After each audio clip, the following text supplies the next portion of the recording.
بسم اللہ الرحمن الرحیم۔ السلام علیکم دوستوں اس زمین پر جتنی پرانی انسانی تاریخ ہے شاید شیطان پرستی بھی تب سے ہی وجود رکھتی ہے۔ اس زمین پر برائی بڑے پیمانے پر موجود ہے۔ اگر اللہ چاہے تو یہ تمام برائی ختم بھی کر سکتا ہے، لیکن ایسا معلوم ہوتا ہے کہ اللہ ان برائیوں کو مٹانا ہی نہیں چاہتا، بلکہ اس نے یہ ذمہ داری اور اختیار ہم انسانوں کو دے دیا ہے۔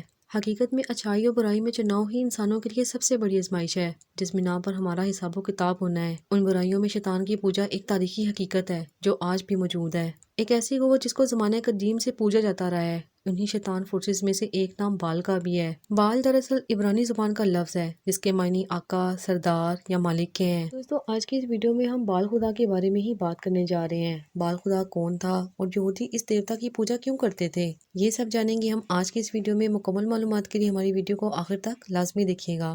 دوستو زمانہ قدیم میں ساملی اقوام اس لفظ کو خدا کے معنی میں استعمال کرتی تھیں۔ انہوں نے ایک خاص دیوتا کو بال کا نام دیا تھا۔ تاریخ سے یہ پتہ چلتا ہے کہ بابل سے لے کر مصر تک پورے مشرق وسطیٰ میں بال کی پوجا ہوتی تھی۔ خاص طور پر لبنان، شام اور فلسطین کی قومیں اس کی پوجا کرتی تھیں۔ شاید تاریخ میں بال سب سے زیادہ پوجا جانے والا بڑا دیوتا تھا۔ دوستو اس بال دیوتا کا سب سے بڑا مندر شام کے شہر اگارت میں تھا، جو 2000 قبل مسیح میں اشوریہ حکومت کا حصہ تھا۔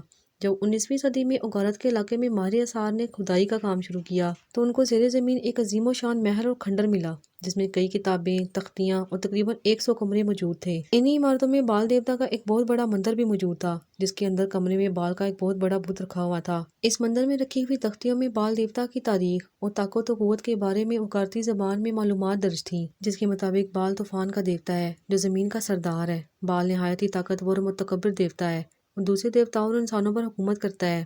بال کی پوجا کرنے والے لوگوں کا عقیدہ تھا کہ بال کی حکومت ہی انسانی تہذیب کے لیے ضروری ہے اور وہی فصلوں و مویشیوں کی حفاظت بھی کرتا ہے۔ دوستو یہاں آپ کو یہ بھی بتاتے چلتے ہیں کہ بال ہی وہ دیوتا تھا جس کی پوجا بنی اسرائیل نے تب شروع کی جب حضرت موسیٰ علیہ السلام کوہ سینا پر گئے تھے۔ انہوں نے یہ کہنا شروع کر دیا کہ بال ہی وہ دیوتا ہے جس نے ہمیں فرعونیوں سے نجات دی اور وہی ہمیں ان فرعونیوں کی طرح سے امیر بنا دے گا، انہی کی طرح سے ہمیں حکومت بھی عطا کرے گا۔ دوستو کہا جاتا ہے کہ بال دیوتا بچوں اور عورتوں کی بلی مانگتا تھا، لہٰذا بال کے پجاری انسانوں کو اس کے آگے ذبح بھی کر دیتے تھے۔